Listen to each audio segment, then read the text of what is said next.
I turned 60 in a silent house, no calls, no candles, no one at the door.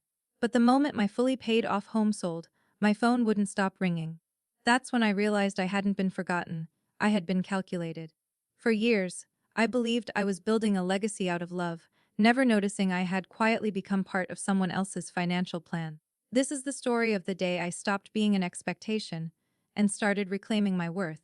I woke up before the sun was fully settled in the windows, the way I always did, not because I needed to, but because my body had spent decades learning to be useful before anyone else asked. The air in the bedroom felt thin and still, like it had been holding its breath overnight. For a moment, I let myself lie there and listen, expecting something I couldn't name. A distant car door. A faint knock. The vibration of my phone against the nightstand. Anything that would tell me I wasn't starting this day alone. But the quiet didn't break. It just stretched. In the kitchen, the first light pooled across the counters in soft stripes, catching on the clean sink, the folded dish towel, the little corners of a life that had been lived carefully. I reached for my favorite mug without thinking, the one with the tiny chip near the handle, and poured coffee like I had poured it on thousands of mornings. The scent rose, warm and familiar, and for a second it almost tricked me into feeling normal. I set the mug down and looked at my phone sitting beside it, face up, like a patient animal waiting to be fed attention. I didn't pick it up right away. I didn't want to. I wanted the day to come to me first, the way birthdays were supposed to, 60. The number sat in my chest with a strange weight. It wasn't vanity that made it feel important. It was the meaning behind it. 60 years of getting through things. 60 years of doing what needed doing, even when it was lonely, even when no one clapped for it. I had survived the years that were loud and chaotic. The years of juggling bills and packed lunches and late-night worry. I had survived the years that were quiet too. The years where the house emptied out one child at a time, and the silence arrived like a visitor who never left. I didn't need balloons. I didn't need a party. I wasn't asking for someone to make a big deal out of me. I just wanted acknowledgement, something small, something human. A message. A call. A reminder that I mattered to the people I had built my life around. I told myself not to be childish about it. That was a habit I'd perfected, shrinking my own needs until they fit into the corners of other people's lives. I'd done it on their birthdays for years. When Mark turned 16, I'd taken an extra shift to pay for the car insurance because he'd been so excited about driving. When Emily graduated, I'd sat through every ceremony, every photo, every celebratory dinner, even when I felt exhausted down to my bones. I remembered the dates. I remembered what they liked. I remembered their little preferences and their big dreams. I remembered because loving them had meant paying attention, and I had never been someone who loved carelessly. Mark had always been the one who needed more. He could be charming when he wanted to be. But his life seemed to keep slipping through his fingers, no matter how many times he promised he'd get it together. He'd call when the car needed repairs, when rent was late, when some plan didn't go the way he swore it would. There was always a reason, always a story, always that familiar pressure hiding behind his voice even before he asked for anything. Somewhere along the way, his need had started sounding less like bad luck and more like expectation. Emily was different. She didn't ask for money as often, but she had a way of keeping distance that left me reaching for her without realizing it. Her calls were brief and efficient. Her visits felt scheduled, like appointments. She had built a life that looked polished from the outside, and sometimes I wondered if there was room in it for something as messy and ordinary as a mother who was aging. She wasn't cruel. She just didn't seem to notice me unless I made myself noticeable, and I had made myself noticeable for them in ways that never made it into family story. I had helped Mark with a down payment when he swore it was his fresh start. I had paid for wedding expenses because I didn't want Emily to feel less than anyone else. I had signed a loan I shouldn't have touched because Mark looked so confident that time, so close to being the man he kept promising he would become. I had done those things without keeping score, because love wasn't supposed to come with a ledger. But love was also not supposed to feel like you were being slowly erased. The morning moved forward anyway. The clock did what clocks always do, kept going whether you were ready or not. I tried to occupy my hands. I wiped down a counter that didn't need wiping. I rearranged the mail. I checked the window latch as if security was suddenly urgent. Every few minutes, my eyes went back to the phone. The screen stayed dark, no missed calls, no little notification bubbles. Just my own reflection faintly in the glass, if I angled it toward the light. By noon, The hope I'd been pretending not to have began to sour into something heavier. I sat at the table with the coffee gone cold, the mug still in the same spot, and it hit me how much of my life had been spent waiting. Waiting for them to come home from school. Waiting for them to need me. Waiting for them to be okay. Waiting for them to remember, just once, that I was a person outside of what I provided. I didn't let myself cry. Not because I couldn't, but because it felt like giving the silence more power than it deserved. Instead, I felt something sharper underneath the hurt, clarity. A clean, unsettling kind of clarity that didn't ask permission. It told me the truth I'd been avoiding. If they could forget this, they could forget anything. And maybe they hadn't forgotten at all. Maybe they simply didn't think it mattered.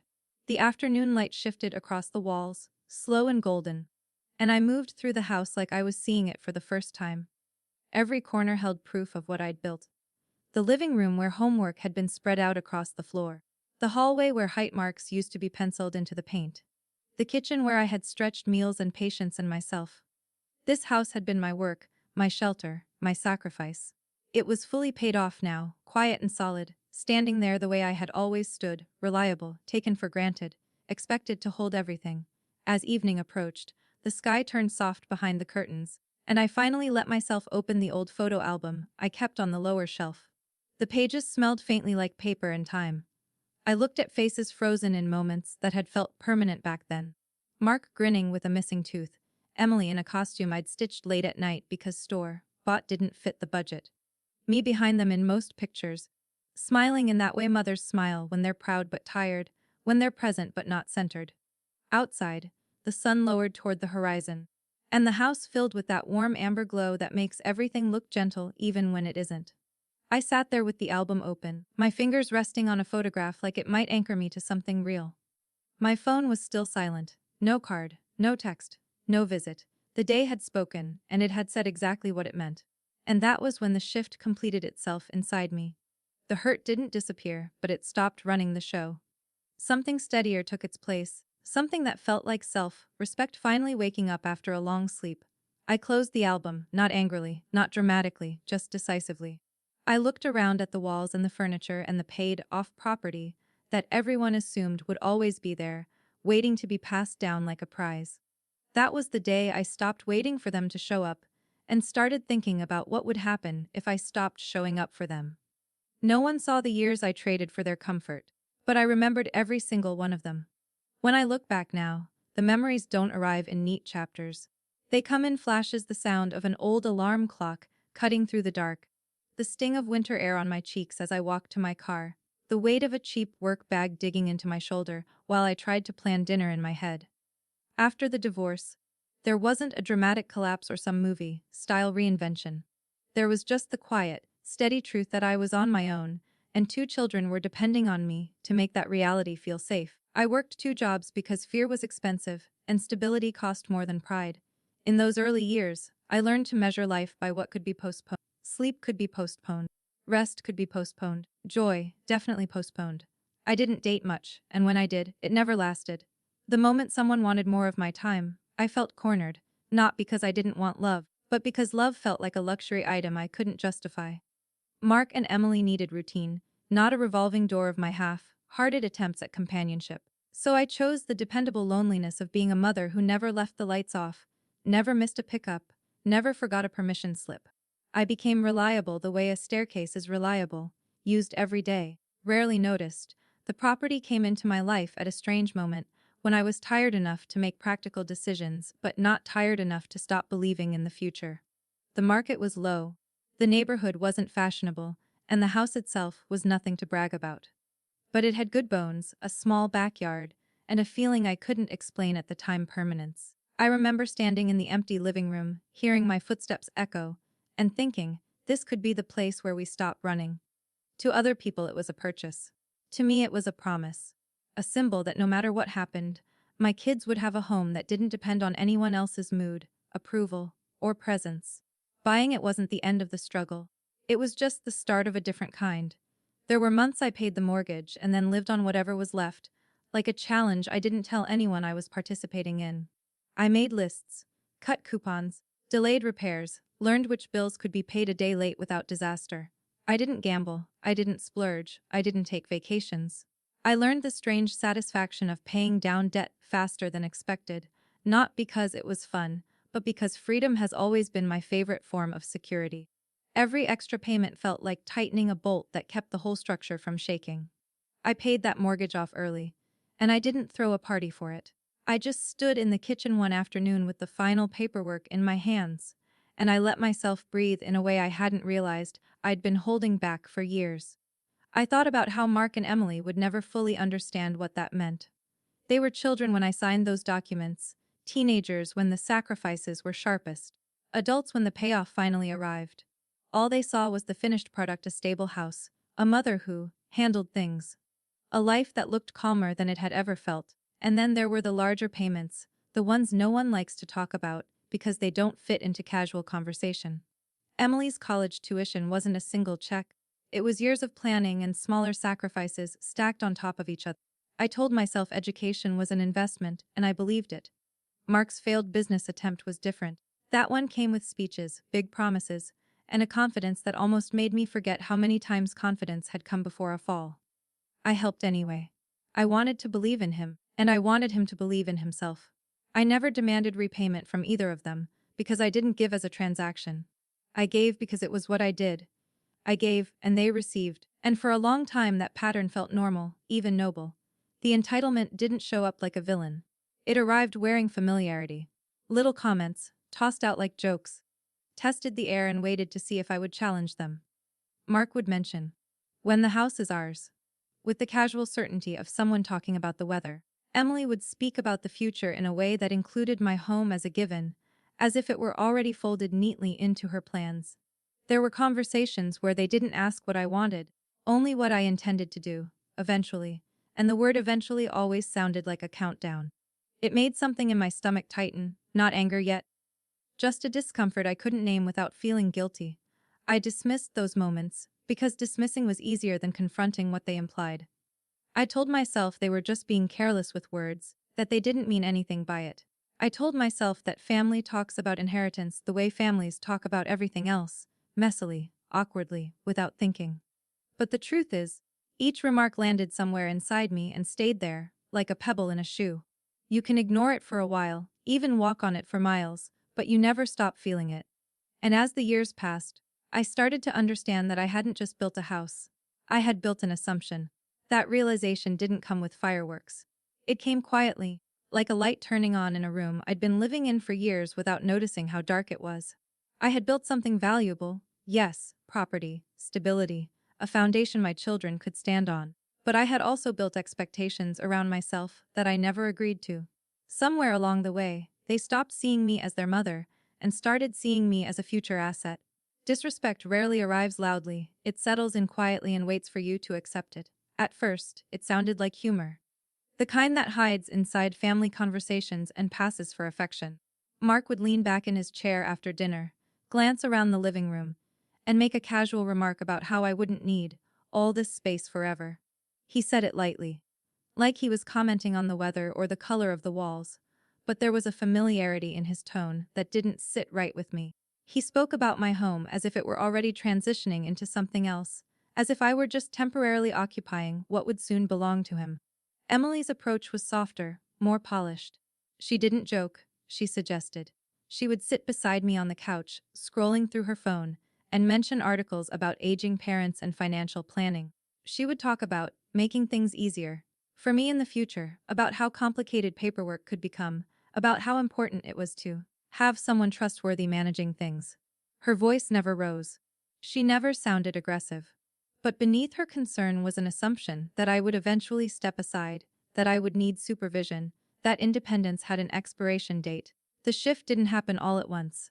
It showed itself in small exclusions. Conversations that used to include me began happening around me. I would walk into a room and find them mid-discussion about renovations or property values, and the tone would change slightly when I entered. Not secretive enough to accuse, but distant enough to notice. Decisions about family gatherings were made and then presented to me, rather than discussed with me. I wasn't being mistreated in obvious ways. I was being gently repositioned. One afternoon, Mark laughed and said I should start downsizing soon while the market's hot. He said it like a business tip, like he was doing me a favor. I looked at him carefully. trying to measure whether he hurt himself. He didn't. Or maybe he did and chose not to acknowledge it. The house wasn't just square footage to me. It was decades of memory, effort, and quiet endurance. To him, it had become an opportunity. Emily took it further one evening, when she brought up the idea of consolidating my accounts.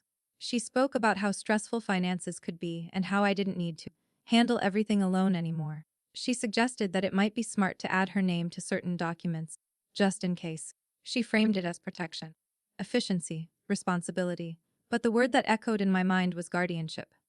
Not legally, not yet, but emotionally. It was the first time I felt them trying to step into a role I hadn't vacated.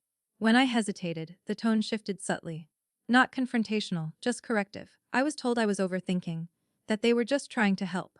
That every family had these conversations. The message was clear: my discomfort was the problem, not their assumptions. It was a soft kind of gaslighting, wrapped in polite language. I began to question my own reactions. Maybe I was being sensitive. Maybe 60 did mean I should loosen my grip. But deep down, something steady inside me refused to quiet down. I also began noticing a pattern in their calls. They were never random. Never simply to check in or ask how my day had been. Mark called when a bill was pressing against him or when a plan had unraveled. Emily called when she needed advice that doubled as validation, or when she wanted reassurance that I would be available for something she had already scheduled. The conversations ended quickly once their needs were addressed. I used to feel useful after those calls. Lately, I felt drained. There was one moment that clarified everything for me. Mark asked for another loan, this time framed as a short-term bridge until a deal closed. His voice carried that familiar urgency, that quiet expectation that I would say yes before he finished explaining. I didn't refuse. I simply paused. I asked questions I hadn't asked before, about numbers, timelines, accountability. The line went quiet in a way that felt different from reflection. It felt like irritation. He answered, but the warmth had thinned. When I told him I needed time to think, he said he understood. But the next few days passed without a follow-up. No casual check-in, no update, just silence. That silence spoke louder than any argument could have.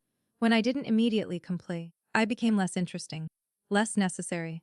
The rhythm had always been simple: he asked, I provided. When that rhythm broke, so did the frequency of his attention. I sat at my kitchen table afterward, the same place where I had once signed school forms and birthday cards, and I stared at my coffee until it went cold. I realized I had been measuring love through usefulness, and that realization exhausted me more than any double shift ever had. The house felt different after that. Not hostile, not heavy, just clearer. I began to see the pattern without dressing it up. The dismissive comments, the future-focused assumptions, the subtle repositioning of me from decision maker to dependent. None of it was explosive. There were no shouting matches, no dramatic confrontations, just a steady erosion of respect, so gradual it almost looked natural. I didn't announce any changes. I didn't confront them with a list of grievances. Instead, I started pulling back in ways they couldn't easily detect. I stopped volunteering financial updates. I stopped offering solutions before being asked. I listened more and revealed less. It wasn't punishment. It was observation. I wanted to see what remained when I removed the automatic yes from the equation. What remained was distance, and in that distance, something inside me sharpened. Not anger, clarity. I had spent years believing that sacrifice guaranteed appreciation. Now I understood that sacrifice, repeated without boundaries, often becomes expectation. I wasn't being pushed out of my own life in obvious ways. I was being gently edged toward the margins, invited to agree that it was practical, responsible, even loving to step aside. One evening, after another short and transactional call, I walked into my bedroom and opened the drawer where I kept important documents. The property deed rested there, quiet and official, untouched by anyone's assumptions. I ran my fingers over the folder and felt something steady return to me. This house wasn't a future discussion. It was a present reality. That's when I decided to look at the property papers, not as a mother, but as a woman with options. The first time I considered selling the house, I felt guilty, like I was betraying someone who had already betrayed me. The thought came quietly, almost politely, as if it were asking permission to exist. I was sitting at the kitchen table with the property papers spread neatly in front of me, the same way I had once spread out school schedules and medical forms. The late afternoon light fell across the pages, illuminating my name printed clearly on every line. Sole owner. No co-signers. No shared claims. Just me. For years I had looked at those documents as proof of stability. That day, I looked at them as proof of choice. And the realization unsettled me. It felt disloyal to even think about selling. This house had held every version of me, young and overwhelmed, determined and exhausted, hopeful and uncertain. It had been the backdrop to scraped knees, exam results, birthday cakes, and silent disappointments. Considering selling it felt like I was rewriting history without consulting the people who had grown up inside these walls. But then a quieter truth surfaced. They had already rewritten the future of this house without consulting me. I didn't tell anyone what I was thinking. Not Mark. Not Emily. Not even the one friend who had known me long enough to read my silences. Instead, I scheduled an appointment with a real estate agent in a nearby office, choosing someone I didn't know personally. I wanted objectivity. I wanted numbers, not nostalgia. Walking into that office felt strangely similar to the day I first signed the mortgage papers decades ago. The same faint smell of paperwork and polished desks. The same professional smiles. But this time, I wasn't a young mother hoping to build security. I was a 60-year-old woman evaluating her own worth. The agent was courteous, efficient, and businesslike. She asked practical questions about the property, square footage, renovations, neighborhood trends. I answered calmly, keeping my voice steady even when I felt something shifting inside me. When she showed me the estimated market value, I didn't react immediately. I simply stared at the number. It was far higher than I had imagined. The market had changed. The area had developed. What I had once bought out of necessity had appreciated into something powerful. For years, I had thought of this house as a fixed point, a place to live. Suddenly, I saw it as leverage. The word echoed in my mind long after I left her office. Leverage, not in a manipulative sense, but in a liberating one. This house was not just memory, it was mobility. It was options. It was the possibility of reshaping my life on my own terms, without waiting for permission or approval. I sat in my car afterward, hands resting on the steering wheel, and felt something unfamiliar rise in my chest. It wasn't anger. It wasn't revenge. It was empowerment, quiet, steady, undeniable. That evening, I walked through each room differently. Instead of seeing what had been, I imagined what could be. I pictured a smaller space with fewer rooms to clean and fewer echoes of conversations that no longer happened. I imagined mornings that belonged entirely to me, without the weight of unspoken expectations tied to these walls. I thought about freedom, not the dramatic kind, but the peaceful kind. The kind that comes from knowing you are not anchored to a place simply because others assume you will remain there. I wrestled with the emotional conflict for days. Sadness would surface unexpectedly, especially when I paused in familiar doorways or noticed faint marks on the hallway wall where the kids' heights had once been measured. But relief followed closely behind it. Relief that I did not have to preserve this house as a monument to anyone else's comfort. Relief that I could choose change without framing it as loss. I decided to list the property privately. No announcements. No family meetings. No preliminary debates. I worked with the agent to prepare discreetly, scheduling showings during hours when I knew no one would drop by unexpectedly. Keeping the decision confidential felt both strategic and sacred. This was the first major choice in years that belonged entirely to me. Packing began slowly. I didn't rush. I sorted through closets and drawers with intention, separating objects from obligation. Framed photos came down from the walls, leaving behind faint outlines where sunlight had never reached. Each nail I removed felt symbolic, like loosening something that had been holding me in place. The keys rested heavily in my palm whenever I picked them up, metal cool against my skin, a reminder that access and ownership were still mine. The first offer came faster than I expected.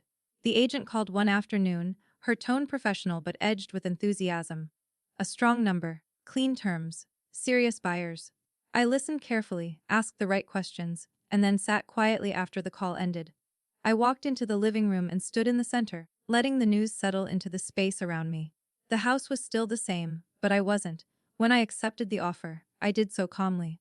There was no dramatic moment, no tears or trembling hands. Just a steady signature and a clear breath. It surprised me how composed I felt. The guilt that had surfaced earlier didn't disappear entirely, but it no longer controlled the narrative. I wasn't betraying anyone. I was reclaiming myself. As the days moved toward closing, the rooms grew emptier. Sunlight stretched farther across bare floors. Echoes replaced the muffled comfort of furniture. I carried boxes out one by one, each step deliberate. I didn't feel like I was abandoning a life. I felt like I was concluding a chapter that had run its course. On the final evening before the official transfer, I stood near the front door with the keys resting in my hand. The house was silent, dignified, almost understanding. It had done its job. It had sheltered us. It had grown in value just as I had grown in awareness. I ran my fingers along the doorframe one last time, not in sorrow but in gratitude. The only thing left was telling my children. And I already knew they wouldn't react to the memory of this house the way I did. They didn't remember my birthday, but they remembered the square footage of my living room. I didn't tell them myself. I had planned to, eventually, in a measured and deliberate way, but news travels differently when property is involved. A listing goes live. A neighbor mentions something in passing. A distant relative notices a change in address records. However it happened, the information moved faster than I expected. By the time my phone rang that afternoon, I already knew who it would be. Mark's name lit up on the screen, and for a moment I simply watched it. The irony wasn't lost on me. Weeks of silence had passed easily, but this demanded immediacy. I answered calmly, my voice even. He didn't ease into the conversation. There was no small talk, no casual check-in about how I was settling into my week. His tone carried urgency, tightly wrapped in forced neutrality. He mentioned that he had heard something about the house being on the market. The way he phrased it suggested surprise, but beneath it was calculation. He asked why I hadn't said anything. He asked when this had started. He asked who I was working with. Each question came quickly, layered over the last. I let him finish before responding. I didn't defend the decision. I didn't apologize. I told him the house had already been sold, and that closing was complete. I kept my explanation factual and the property had appreciated significantly. It was the right time. I had chosen to move into a smaller place that suited my current life. My voice didn't waver, and I could feel that steadiness unsettling him more than anger would have. There was a pause on the line that stretched longer than comfortable. When he spoke again, the urgency had sharpened. He asked why I hadn't discussed it with him and Emily first. He said it was a big decision. He emphasized the word family, as if it were a contract I had violated. I listened without interruption, noticing how quickly concern for me blended into concern about logistics. About timing, about value. Within an hour, Emily sent a message. Her tone was different but equally charged. She wrote that she was concerned. I had made such a significant move without consulting them. She asked whether I had been pressured or influenced. She suggested that major financial decisions should be discussed, as a family, especially at this stage of life. The wording was careful, almost professional, but the implication was unmistakable. They believed they should have been involved. I felt something shift inside me then, but it wasn't defensiveness. It was clarity settling deeper into place. I recognized the pattern I had once overlooked. My independence was acceptable as long as it aligned with their expectations. The moment it deviated, it became questionable. Mark called again that evening. This time, he was more direct. He asked about the timeline, about how long the property had been listed, about whether I had negotiated aggressively enough. He wanted numbers without asking for them outright. I could hear him circling the real subject, hesitant to approach it directly. He spoke about how much work had gone into the house over the years, as though that work had been a collective investment rather than mine. I answered simply. Yes, the offer had been strong. Yes, it reflected the market accurately. Yes, I was satisfied. I didn't provide details beyond what was necessary. The more composed I remained, the more strained his tone became. He reminded me of the memories attached to the place, as if I had forgotten them. He spoke about how that house had been our foundation, how it represented stability for all of us. The word "our" lingered in the air. I didn't argue with him. I didn't counter with a list of sacrifices or remind him whose name had been on every payment. I simply acknowledged that it had been a meaningful home and that it had served its purpose. I told him I was at peace with the decision. That was the truth, and it was enough. Emily eventually called as well. Her voice carried a polished calm, but I could hear the undercurrent beneath it. She asked whether I had secured good legal advice. She asked if I had considered tax implications. She asked whether I was sure the move was in my best interest. The concern sounded rehearsed, almost procedural. I recognized it for what it was, an attempt to reposition herself inside a decision that had already been made. When I told her the sale was finalized and the funds had been transferred, she went quiet. Not shocked in a dramatic way, but recalculating. I could almost hear the mental adjustment happening in real time. The assumption that the house was a distant, shared future had been replaced by a present reality neither of them had anticipated. The subtle accusation began to surface then, though neither of them framed it outright. There were references to transparency, to trust, to how families, normally, handle major assets. Mark mentioned that big financial moves can have ripple effects. Emily suggested that sudden changes could create instability. The underlying message was clear: my decision had disrupted something they had quietly counted on. And for the first time, I allowed myself to see that expectation without softening it. They had not reacted to the memory of the house. They had reacted to its conversion into liquid value. The urgency in their voices had nothing to do with the hallway, where their heights were once marked, or the kitchen where birthday cakes were cut. It had to do with numbers. I felt no desire to justify myself. I did not recount the years of discipline that had made the sale possible. I did not explain the loneliness that had clarified my thinking. I did not apologize for choosing peace over preservation. I informed them, calmly and directly, that the decision was complete and that I was comfortable with it. That was all. Their shock didn't explode into shouting. It manifested in tightened sentences and careful pauses. In the way questions became sharper and less disguised. In the subtle shift from concern about me to curiosity about outcomes. The tension was crisp, controlled, suspended between us like a thin wire. That was when they finally asked the question they had been holding back for years. What happens to the money? Nothing reveals entitlement faster than money that was never yours to begin with. The question about the money didn't come as a demand. It came dressed as practicality. Mark cleared his throat before asking what my plans were for the proceeds, framing it as financial wisdom rather than curiosity. Emily followed with a softer approach, suggesting that sudden liquidity required careful structuring, and that it might be wise to think long-term, for the family. The word family returned again, heavier this time, no longer sentimental but strategic. I listened without interrupting. It fascinated me how quickly they moved from surprise to planning. They spoke as if the funds were a collective resource waiting to be allocated. Mark mentioned that with proper investment, the money could grow and benefit everyone. Emily talked about security for the grandchildren, about creating something lasting, something responsible. Their tones were measured, almost rehearsed, as though they had already discussed possibilities between themselves. Then Mark's voice shifted slightly, losing some of its polish. He referenced outstanding debts, obligations that had become harder than expected. He didn't directly ask for help, but the implication hung clearly in the air.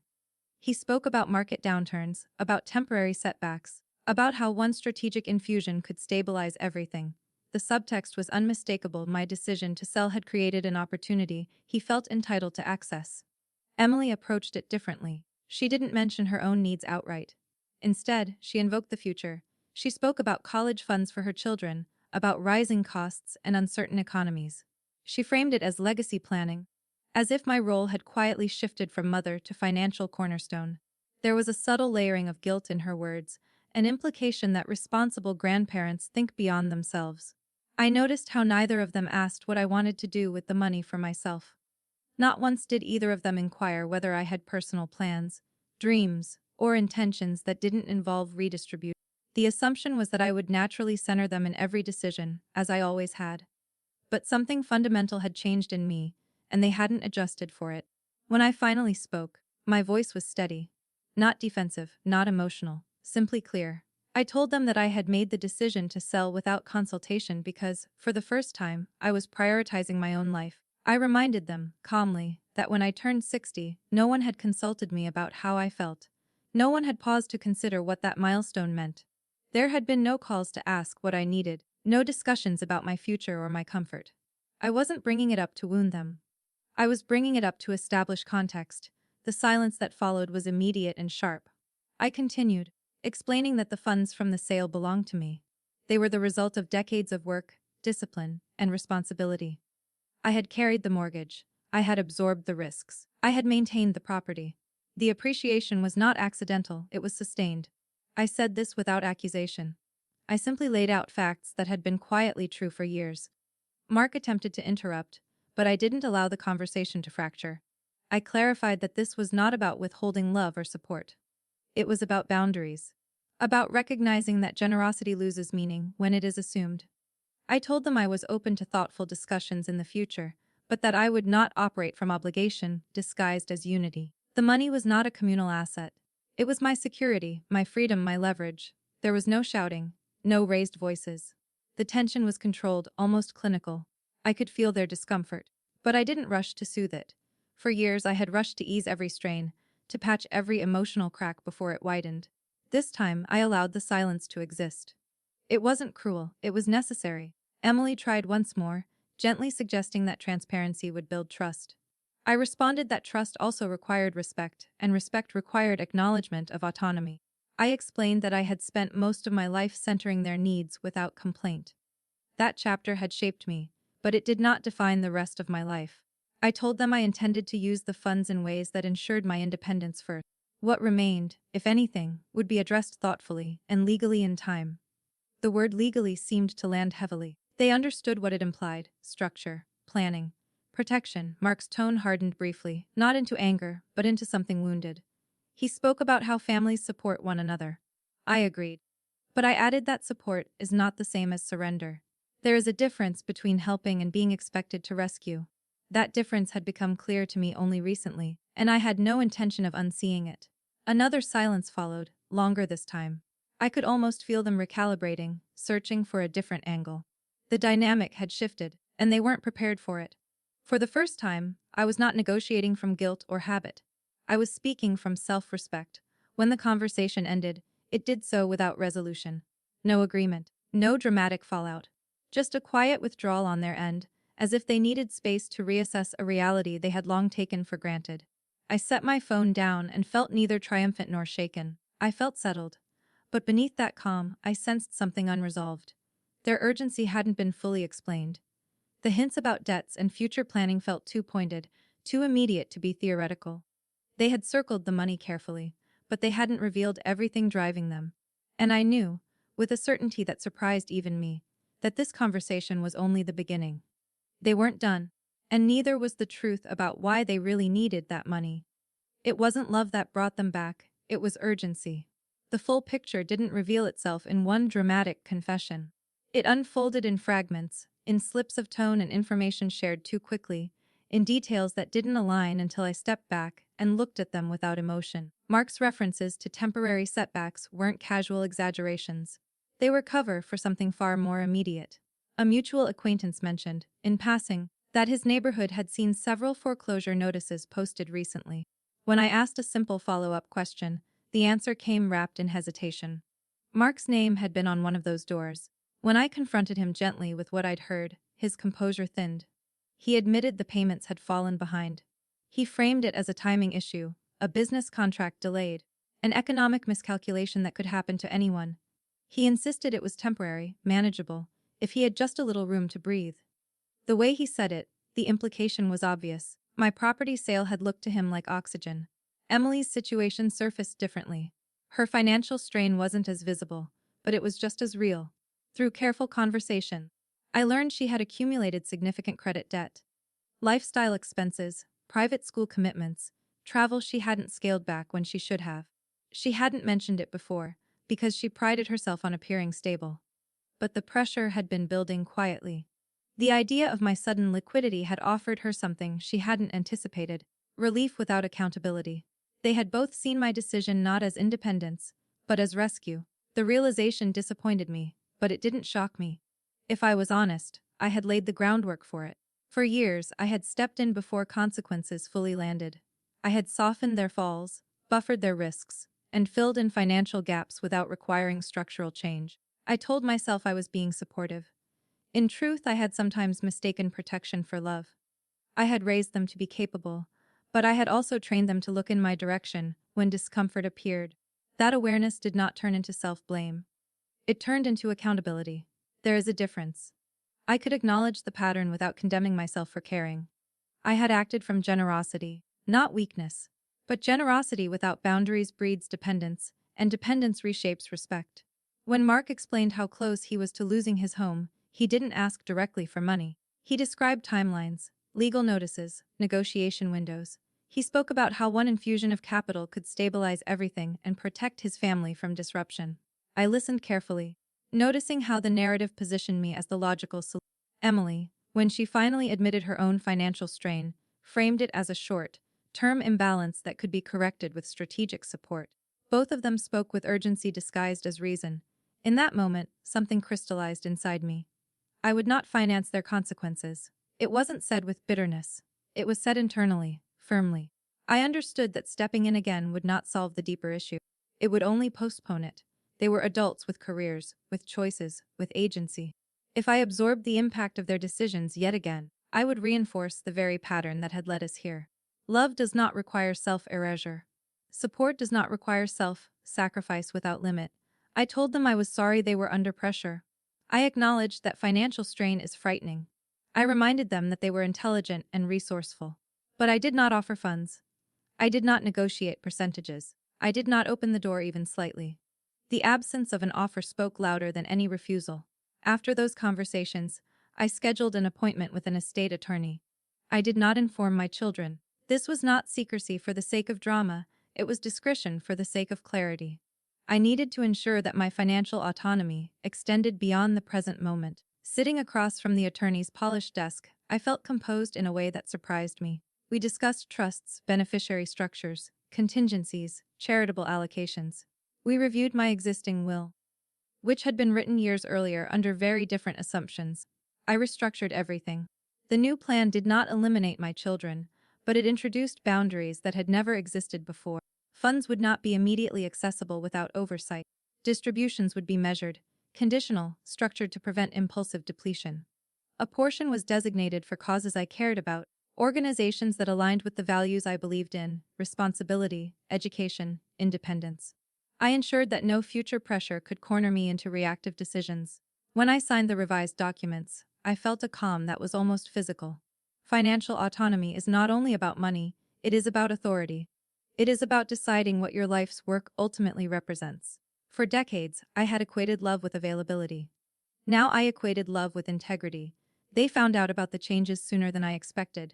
Not because I announced them, but because transparency in legal matters eventually surfaces through practical conversations. When the topic of long-term planning came up again, I told them clearly that my estate plan had been updated. I did not provide specifics. I simply stated that it reflected my current priorities and ensured stability for me first. The reaction was not explosive. It was quieter than that. Mark went still in a way that signaled calculation. Emily's tone cooled slightly, her words more measured than before. The urgency that had animated them days earlier seemed to retreat. In its place was something more cautious, more observant. They understood that access was no longer assumed. And then the silence returned. But this time, it felt different. It was not the careless silence of forgetting a birthday. It was the deliberate silence of recalibration. The loudest anger often comes from people who just lost control. The shift in my will did not go unnoticed for long. And when the realization settled in fully for Mark and Emily, their restraint began to thin. The accusations didn't arrive as shouting matches or dramatic confrontations. They came disguised as concern, as analysis, as thinly veiled disbelief that I could have made such structured decisions on my own. Mark was the first to suggest that someone must have influenced me. He asked pointed questions about the attorney I chose, about who had recommended him, about whether I had been pressured into restructuring things unnecessarily. His tone implied that I had been guided, perhaps messled, by someone outside the family. Emily followed with a softer, but equally strategic approach. She questioned my sudden independence, suggesting that drastic financial shifts often happen when people feel isolated. She spoke about loneliness as if it were a diagnosis. She asked whether I was making decisions from hurt rather than clarity.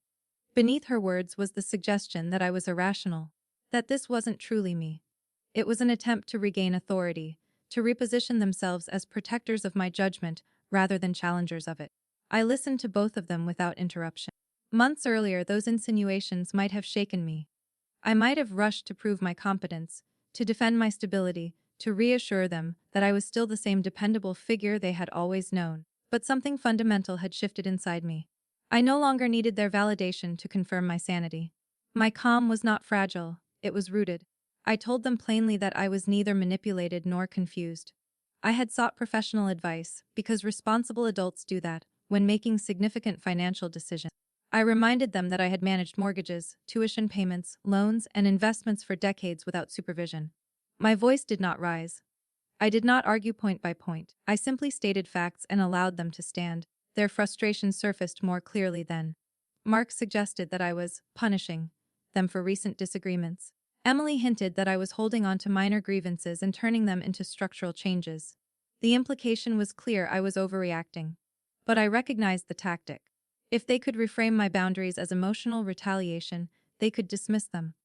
I refused to accept that framing. I explained that boundaries are not punishments, they are definitions. They clarify where one person ends and another begins. For years, my edges had been flexible, easily stretched by need and expectation. Now they were firm, not hostile, not unforgiving, just defined. The more composed I remained, the less leverage their accusations held. Around that time, I completed my move into the smaller condo. It wasn't grand or dramatic. It was modest, efficient, filled with light. The first morning I woke up there, the silence felt different from the old house. It wasn't heavy with history. It was open, uncluttered. Sunlight spilled across the living room floor and onto the small balcony outside. I carried my coffee there and sat down without glancing at my phone. The habit of waiting had begun to dissolve. The balcony became my new ritual space.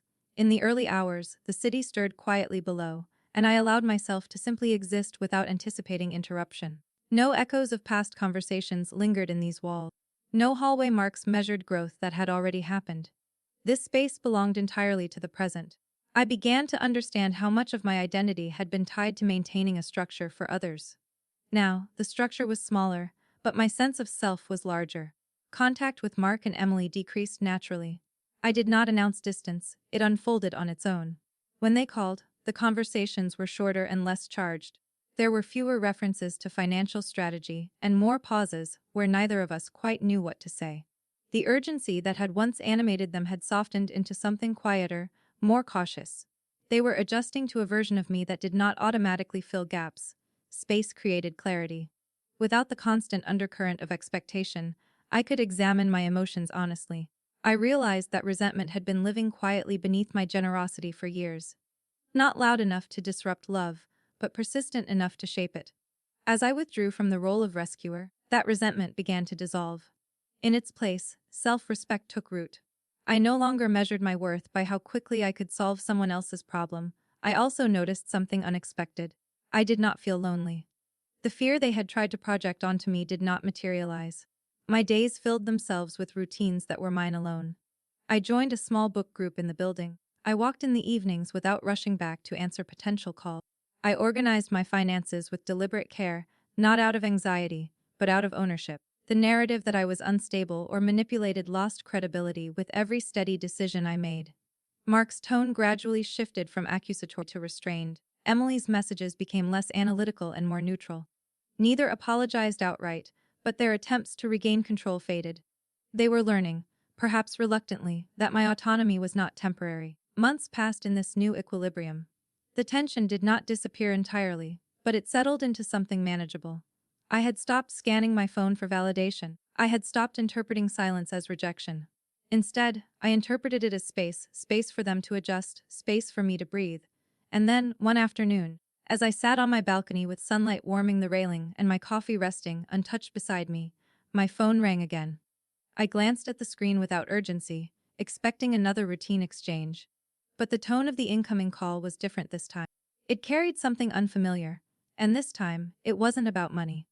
When people realize you are no longer available for use, they sometimes try to return for connection. Emily called before she visited, and even through the phone I could sense the difference. Her voice no longer carried the careful edge of strategy. There was no mention of financial planning, no indirect references to stability or legacy. She asked if she could come by, not because she needed to discuss something, but because she wanted to see me. The simplicity of the request unsettled me more than any accusation had. I agreed without hesitation, though I prepared myself internally for whatever direction the conversation might take. When she stepped into my condo for the first time, she looked around slowly. Not assessing value, not calculating space, just observing. The sunlight moved across the living room floor, catching the edges of the framed artwork I had chosen for myself. She commented that the place felt peaceful. There was no undertone in her voice, no suggestion that I had downsized foolishly. For the first time in months, she seemed present rather than positioned. We sat across from each other at the small dining table, and there was a pause that felt honest rather than strained. She didn't start with an explanation. She didn't begin with justification. Instead, she admitted that the past few months had been uncomfortable. Not because of money, but because she had realized how easily our conversations had revolved around it.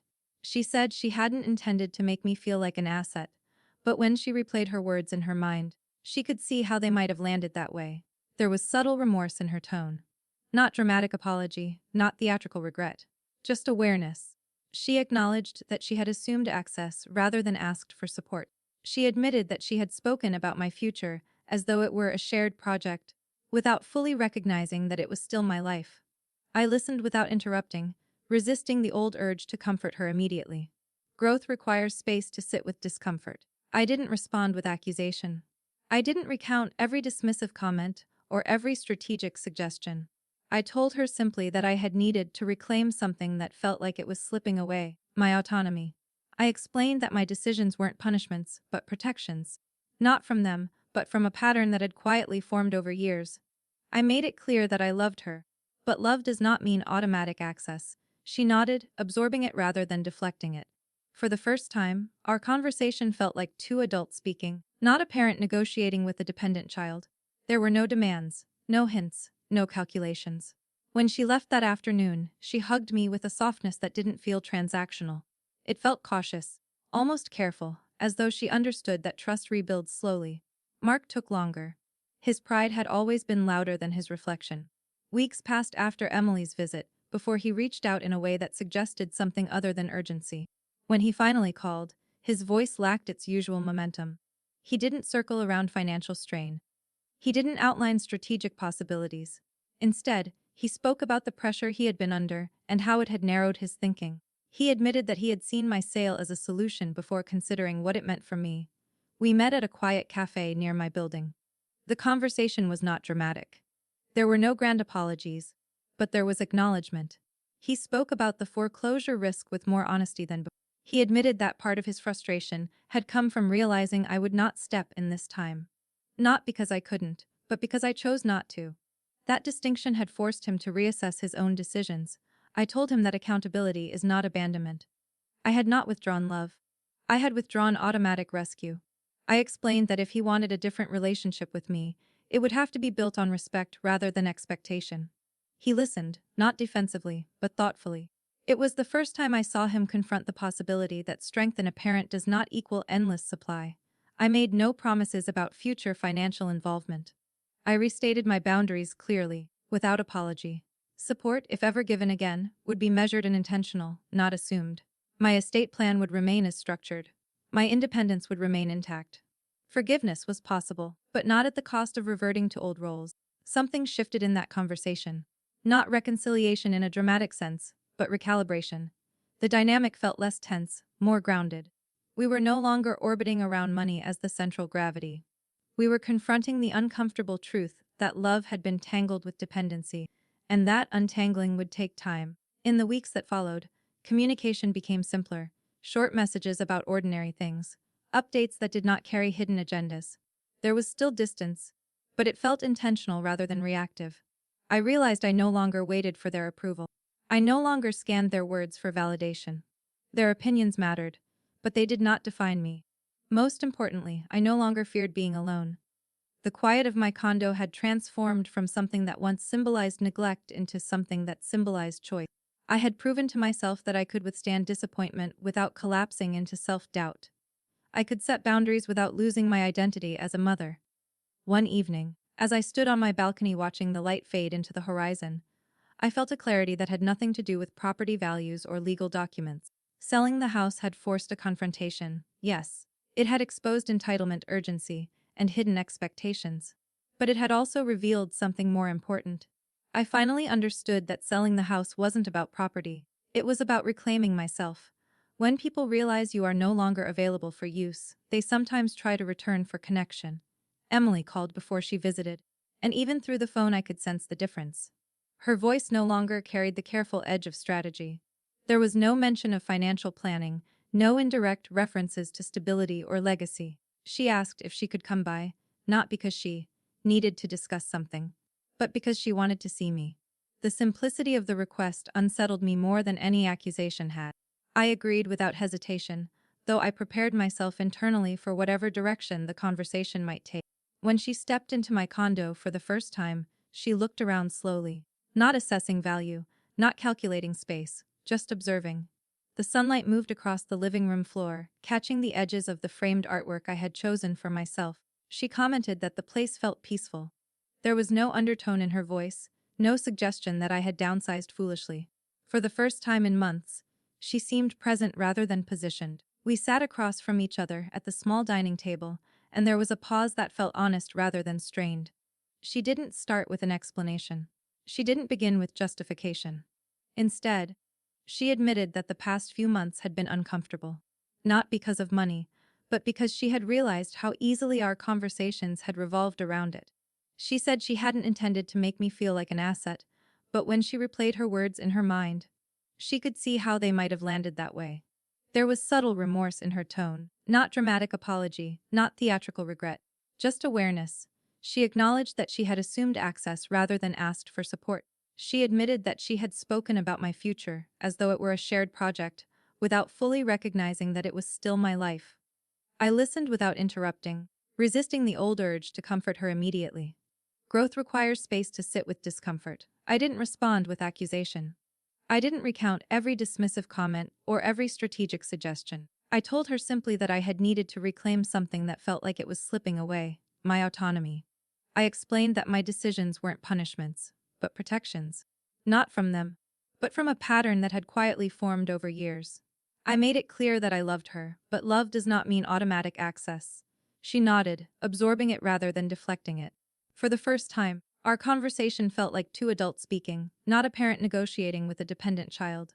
There were no demands, no hints, no calculations. When she left that afternoon, she hugged me with a softness that didn't feel transactional. It felt cautious, almost careful, as though she understood that trust rebuilds slowly.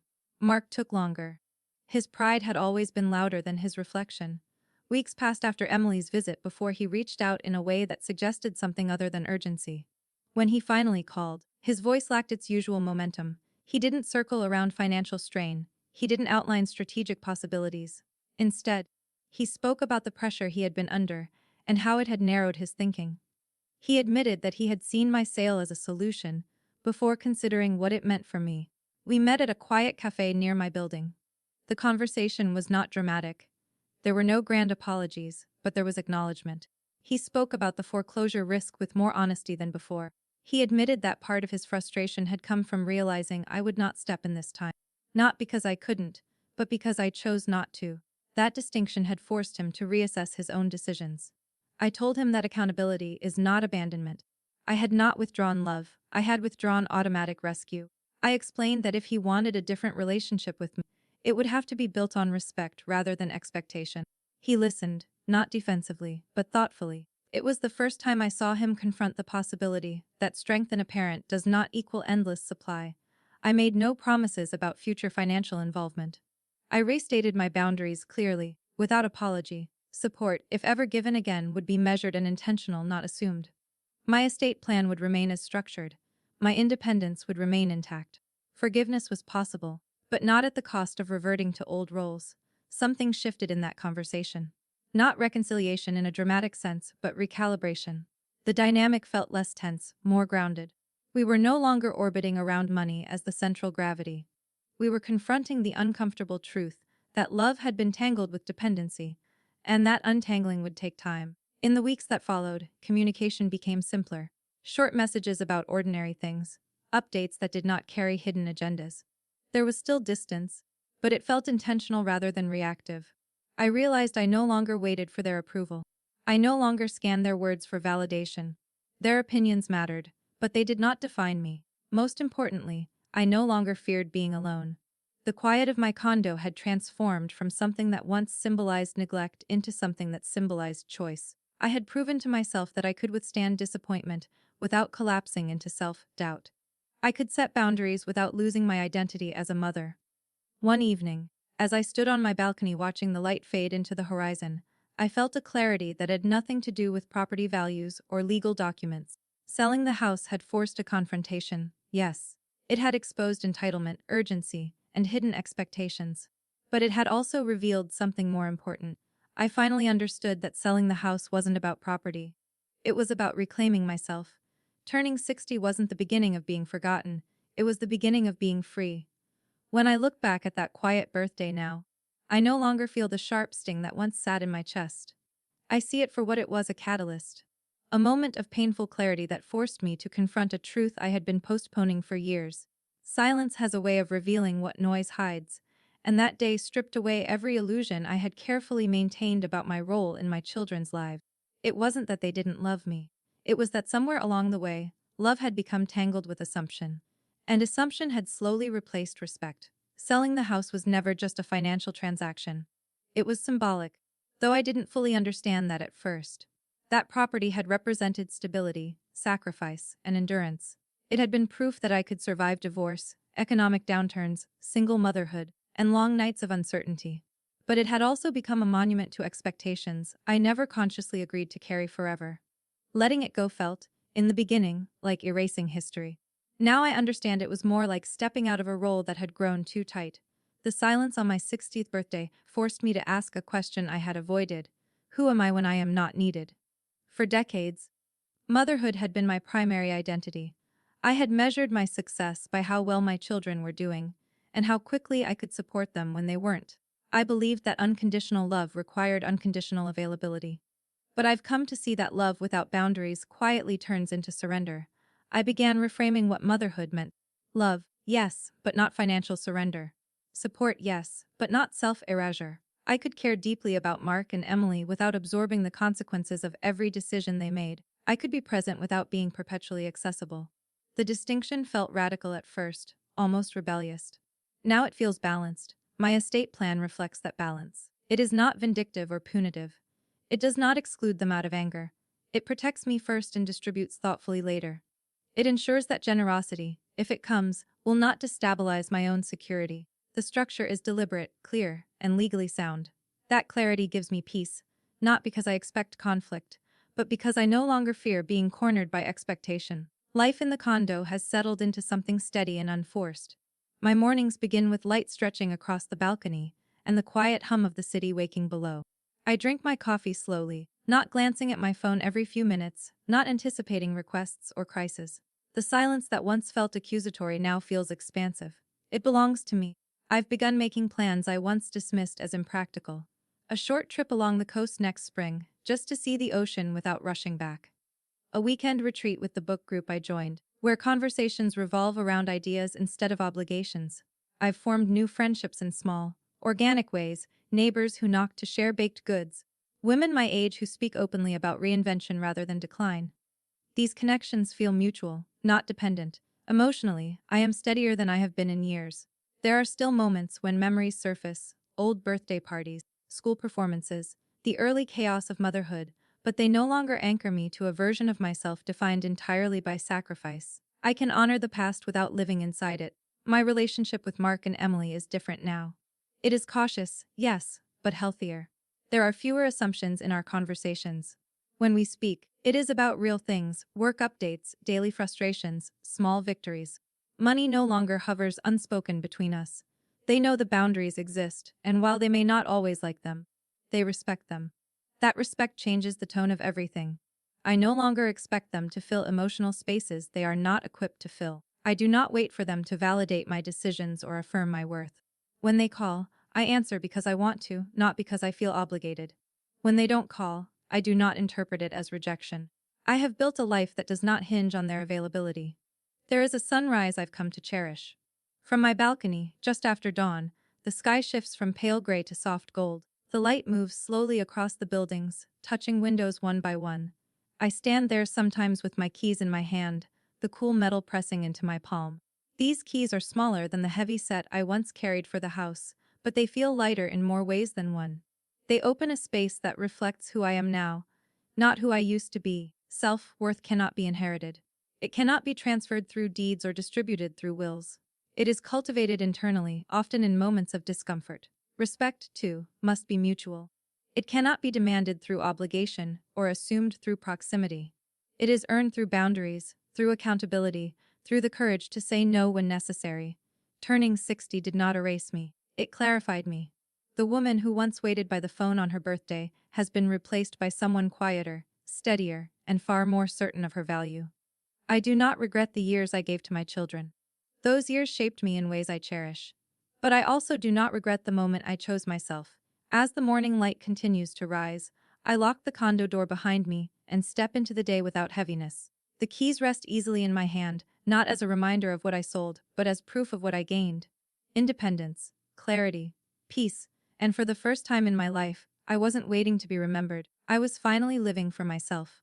In the end, it was never about the house, the money, or the inheritance. It was about understanding my own value. The silence on my 60th birthday hurt, but it opened my eyes to a truth I had avoided for years. I learned that love without boundaries becomes expectation, and expectation quietly turns into entitlement. By choosing myself, I didn't lose my children, I changed the terms of our relationship. And in doing so, I found something far more lasting than property. I found my peace. If this story made you pause, think about someone in your life who needs to hear it and send it their way. Conversations like this don't just change perspectives, they change families. Stay close to stories that challenge comfort and protect self-respect, because the next one might speak directly to something you've lived through. And before you go, I'm curious. What country are you watching from? And does this kind of story resonate where you are?